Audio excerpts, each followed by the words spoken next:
नमस्कार दोस्तों, मैं प्रियास क्लासेस में आपका स्वागत करती हूँ।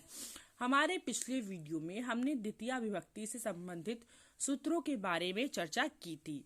आज हम जानेंगे तृतीया विभक्ति से संबंधित कुछ प्रमुख सूत्रों के बारे में। तो सबसे पहला हमारा सूत्र है साधकतम कर्णम, अर्थात क्रिया की सिद्धि में जो कारक सबसे अधिक सहायक होता है उसकी करण संज्ञा होती है। इसका अर्थ यह है कि जो भी हम क्रिया करते हैं या कार्य करते हैं तो उसकी सिद्धि में, उसको करने के लिए जो चीज हमारे लिए हेल्पफुल होती है, जो सहायक होती है, उसकी करण संज्ञा होती है। कृत कर्णियों तृतीया अनुक्त कर्ता और करण में तृतीया विभक्ति होती है। इसका अर्थ यह है कि जब हमने अपने पिछले वीडियो में वाच्य के बारे में बताया था तो हमने बताया था कि वाच्य 3 प्रकार के होते हैं, एक कर्मवाच्य, कर्तावाच्य और भाववाच्य। तो कृतवाच्य में हमारा जो है कर्ता में प्रथमा विभक्ति लगती है, जबकि कर्मवाच्य और भाववाच्य कर्ता में जो होती है वो तृतीया विभक्ति लगती है और करण में तृतीया विभक्ति होती है। जैसे सा कुठारेण वृक्षम छिन्नति, वह कुल्हाड़ी से वृक्षों को काटता है। तो यहाँ वो वृक्षों को किसकी मदद से काट रहा है? कुठारेण मतलब कुल्हाड़ी से। तो यहाँ पे कुठार की जो हो जाएगी तृतीया विभक्ति होगी और यहाँ पे हम तृतीया विभक्ति का यूज करेंगे। रामेण बाणेन हतो बाली, राम ने बाण से बाली को मारा। तो राम ने बाली को किसकी सहायता से मारा? बाण की सहायता। तो यहाँ पे बाण की करण संज्ञा होके इसमें हम तृतीया विभक्ति का प्रयोग करते हैं। प्रकृत्यादिभ्या उपसंख्यानम, प्रकृति आदि से शब्दों से तृतीया विभक्ति होती है। प्रकृति मतलब जहाँ पे हम किसी की नेचर की बात करते हैं या स्वभाव की बात करते हैं, वहां पर जो होती है प्रकृत्या आदिभ्या उपसंख्यानम सूत्र से तृतीया विभक्ति होती है। जैसे प्रकृत्या चारु, प्रकृति से सुंदर है। प्रायेण याज्ञिकः, प्रायः याज्ञिक है। गोत्रेण गार्ग्यः, गोत्र से गार्ग्य है। विषमे णति, विषम चलता है।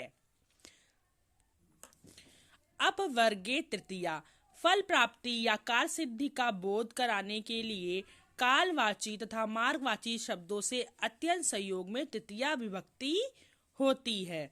जैसे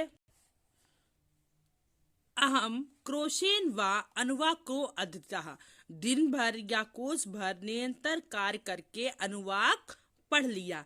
अब दोस्तों यहाँ पे ध्यान देने वाली बात यह है कि हमने द्वितीय विभक्ति में भी एक इसी तरह का सूत्र पढ़ा था जो था काला धनुर अंत्यत संयोगे, अर्थात कालवाची और मार्गवाची शब्द जो वाचक शब्द होंगे वहां पर द्वितीय विभक्ति होती है।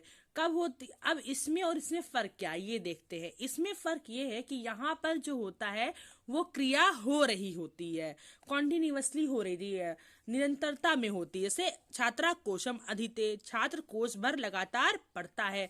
जबकि इस सूत्र से, अपवर्गीय तृतीया सूत्र से, यहाँ पे क्या होता है कि कार्य हो चुका होता है। एक तरह से परफेक्ट कॉन्टिन्यूअस जो सेंटेंस होते हैं उसमें अपवर्गीय तृतीया से हम तृतीया विभक्ति का यूज करते हैं।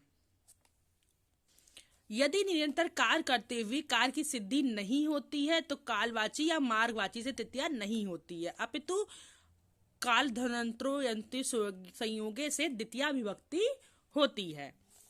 सहयुक्ते अप्रधाने चा, सह के योग में तथा सह अर्थ वाले अप्रधान वाचक शब्द में तृतीया विभक्ति होती है। सह का अर्थ होता है साथ।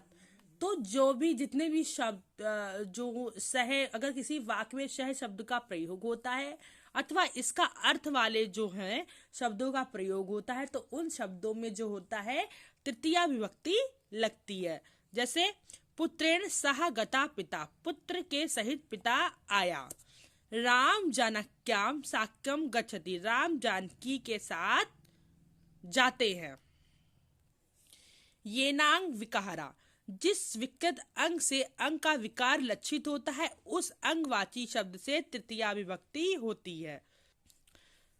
भाव यह है कि जब जिस अंग में कोई विकार होता है और उस विकार वाले शब्द में जो होती है तृतीया विभक्ति होती है, जैसे अक्षरा काणः, आंख से काना, हस्तेन कुंजः, हाथ से लुंजः, मतलब हाथ से, क्योंकि वो कहाँ से लुंज है, हाथ से लुंज, तो हाथ की यहाँ पे तृतीया विभक्ति हमने प्रयोग की है। कर्णाभ्याम बधिरा, कानों से बहरा।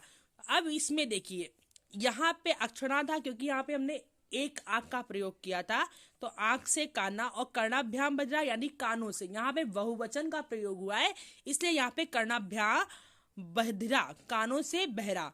पादेन खंजा, पैरों से लंगड़ा। इत्थम भूत लक्षण है, किसी विशेष दशा की प्राप्ति का बोध कराने वाले चिन्ह में तृतीया विभक्ति होती है। मतलब जब हम किसी को उसकी किसी विशेषता के कारण जो है जानते हैं, तो उस विशेष दशा में तृतीया विभक्ति होती है। जैसे जटा भी तापसः, अर्थात जटाओं से तापसी। कोई व्यक्ति तापसी है, तो ये हमने कैसे जाना, क्योंकि वो उसकी जटाओं से हमने जाना कि वो तापसी है। हेतु, कारणवाची शब्द से तृतीया विभक्ति होती है। मतलब पुण्येन दृष्टो हरि, पुण्य के कारण हरि का दर्शन हुआ। जिस कारण से कोई कार्य होता है उस कारणवाची शब्द में तृतीया विभक्ति होती है। जैसे पुण्येन दृष्टो हरि, पुण्य के कारण हरि का दर्शन हुआ। पृथक विना नाना अभिस्तृतीयांतरस्याम, अर्थात पृथक बिना नाना शब्दों के योग में तृतीया विभक्ति का प्रयोग विकल्प से होता है। भाव यह है कि जो ये शब्द है पृथक बिना नाना, इनके योग में जो है समानता हम या तो द्वितीया का प्रयोग करते हैं अथवा पंचमी का प्रयोग करते हैं, लेकिन विकल्प से हम तृतीया विभक्ति का भी प्रयोग करते हैं। नाना शब्द का अनेक अर्थ है, यहाँ पर इसका अर्थ बिना है। जले बिना ना जीवति कमलम, जल के बिना कमल जीवित नहीं रहता।